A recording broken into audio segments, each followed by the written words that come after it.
I remember looking at the money in my hand and realizing that I only had $400 left. Not $4,000, not a savings account to fall back on, but only $400. And I had to figure out what come next. I counted that money over and over and over again. I don't know if I thought that the money was going to grow. I don't know what I was thinking. I know I was lost. And I couldn't believe that I only had $400 left out of all of those hours that I worked. I was shocked, y'all. I couldn't believe it.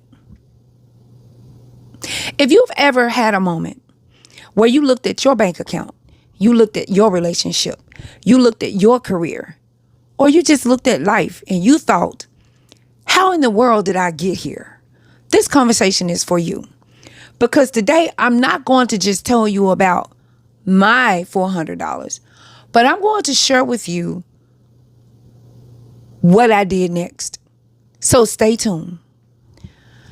Y'all, this was not the life that I thought I would have. I thought that when I got married, I was going to be married. I thought that I was finally going to enjoy marriage and I was going to build this life with my life partner and that we were going to grow together and build.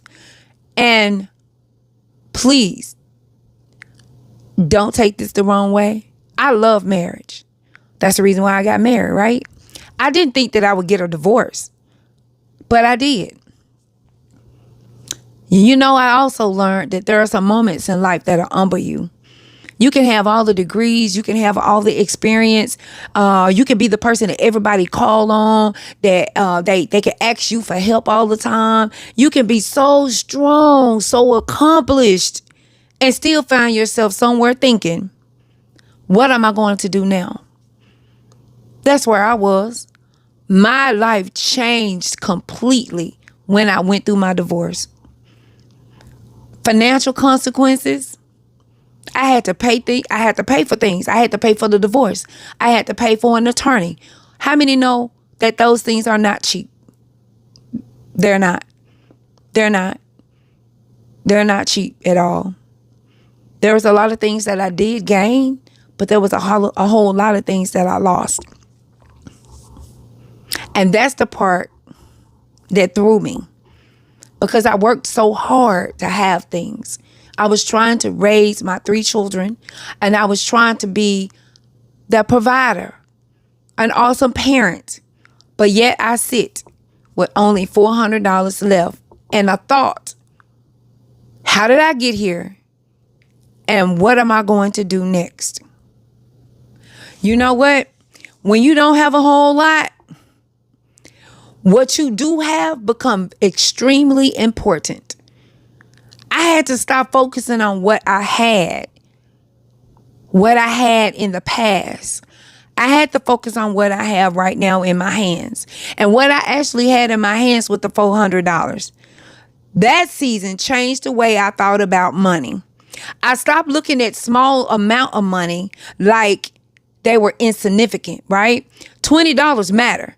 $50 matter. $100 mattered. And guess what? My $400 mattered. Because to be honest with you, even though I felt that I was in a bad place, but then I also had to remember that it could be, or it was somebody else that was going through that was in a worse predicament. So I had to realize that my $400, even though it was small, but it was not insignificant, right? When I'm telling you, this is where rebuilding came into place. It's not just about spending money, and it's just definitely not about the amount of money that I had left, but it was more about me making the decisions about how I was going to move forward. And basically, this is where Rebuild and Rising came from. I'll tell you, my first move wasn't some brilliant investment. I didn't discover a secret financial formula. I I had to get clear in my head that I only had $400. So let me stop stressing. Let me stop panicking. Y'all see I lost my hair, right? I lost my hair because I was stressed out. Y'all, I didn't even realize I was losing my hair because I was so focused on what I was going to do with that $400, or how was I going to take care of my children? How was I going to provide? How was I going to buy food? How was I going to provide transportation? How was I going to pay the rent? How? And all of the stress taking out all of my hair, taking all of my hair. Why? Because I was panicking. I was stressing because all I had was the $400, y'all. That was tough for me, but I had to get clear. I had to get clear on what I was going to do. What absolutely had to be paid. What could wait, right? And that's when I had to end up really getting back to my budgeting skills, because now I really needed to write my plan out. I only have $400. What am I going to do with the $400? What could I temporarily do without? Some things had to go away. I couldn't live the life that I was living because everything had changed. I had to think about what resources I had. I had to think about the skills that I had. What could I control today? Because panic said everything is falling apart. Everything is falling apart. My hair is falling out, right? Like, oh my gosh. But then a plan asks what needs my attention first. So what I needed to do next was calm down, get myself together, stop panicking, stop stressing, and come up with a real plan, y'all. Y'all, this is real life out here, y'all. And I'm sharing with y'all something that I had to walk through. I had to walk through this. That's the reason why this channel is rebuilding. I had to rebuild my entire life, rebuild my finances, rebuild my mindset. But what helped me was when I actually had to write things down. When I wrote things down, then I stopped trying to figure out what I was going to do in the next 5 years. I needed to figure out what I was going to do right now. You know what I had to learn through this season? I had to stop shaming myself. That was very big for me. I had to stop shaming myself. And you know what? And I want to encourage you, stop shaming yourself. Stop shaming yourself. One thing I had to learn was that beating myself up wasn't going to increase the $400. Beating myself up was not going to make me have more than what I had. What I had was what I had. Shame wasn't paying the bills. Shame and embarrassment wasn't going to create a skill for me. It was not going to do any of that. Comparing myself to somebody else's life, it wasn't going to help me either. So just know, just because the Joneses got it going on over there, please stop.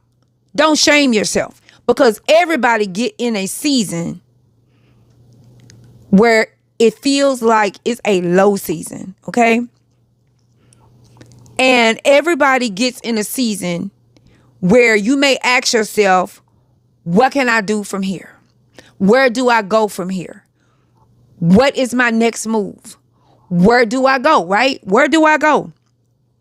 How did I let this happen? A lot of the times we feel so much shame and we start blaming ourselves. So I'm encouraging you all today. Don't shame yourself. Don't blame yourself. You may have $40. You may have $50. You may have $100. Whatever that amount is, look at it. Change your mindset. Look at it as a new starting place where you can actually start off fresh today. And you know, I just had time to reflect, y'all. I just had time to reflect. I had to learn in this season. I had to move differently. I had to move differently when I was in that season. And you know what? I made a lot of mistakes. I ignored the warning signs, the red warning signs. I trusted somebody that I thought had my heart, but then later found out that they didn't. It's almost like I stayed too long and I lost so much in the end. And sometimes you may be feeling that shame. You may be blaming yourself. But you know what? I'm encouraging you today to don't do that. Use what you already have, y'all. You know what? I had to remember that sometimes, now I'm going to tell you, when you feeling bad and you start filling yourself up with shame and blame and all of those things, a lot of the times we forget that we already have some skills, right? We forget that we went to school. We forgot that we have experience, right? But I'm telling you, get your mindset right. Get your mindset right. I also had to do the same thing. I had to get my mindset right. I had to look at myself. I had to remember the skills that I already have. I had to remember that my knowledge is a resource. My skills is a resource. My relationships are resources. Like, right? I had to remember who I was. And sometimes we forget that. So I'm encouraging you here again. Don't forget who's in your corner. Don't forget. Sometimes we feel like there's nobody in our corner. But I mean, at that point, that's the way it feels until you get your mindset right. And then you realize that you do have people in your corner that are rooting for you, right? So yes, I had $400, but guess what? I wasn't only starting with $400. I was starting with me because I am a resource. I am a resource. I do have skills. And I'm telling you, I had to get my money right. I had to get my mind right. I had to get my faith right. Y'all, I had to get my faith right. Oh my gosh. When I'm telling you, faith during the rebuild is so important. There's a lot of things that money can't fix, but it's some things that money can't fix. And when I tell you, you have to hold on to your faith. If you don't have faith, you better go get you some. Because God knows that I felt lost. I felt like God left me. But then I realized that he was there with me all the time. So just know that you are not alone. You are not alone in this low season. You are not alone at all, even though you may feel like you are. Now, maybe your number isn't 400. That's my number, right? Now, maybe you have $40. Maybe you got $4,000. Maybe financially you okay.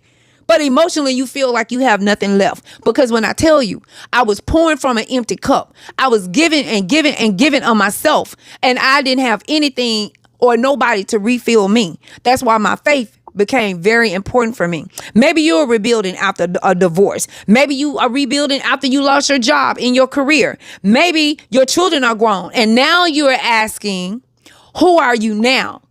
Right? Because when you become an empty nester, it's almost like you have to find out who you are.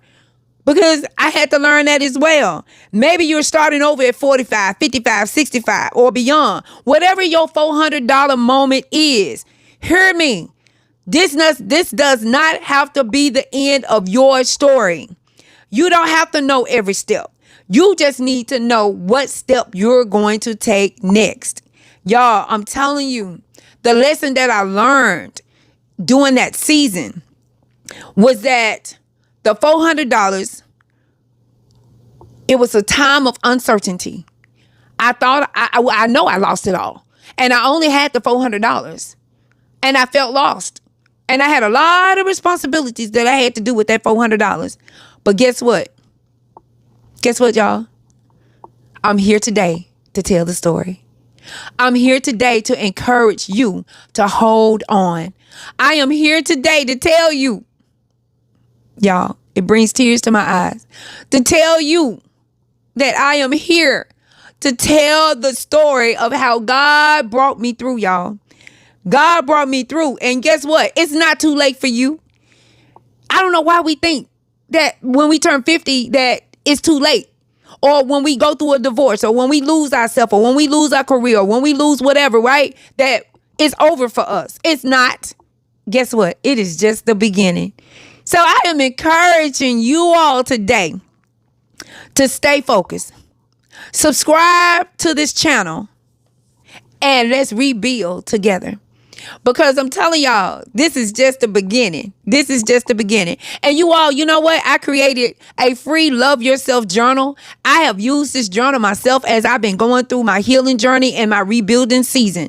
This Love Yourself journal helped me out so much. And it's free. I'm going to put the link in my bio. And I want you to click that link and get your free Love Yourself journal. Share this message out because I know it's some women that have either been through or feel what I have been through.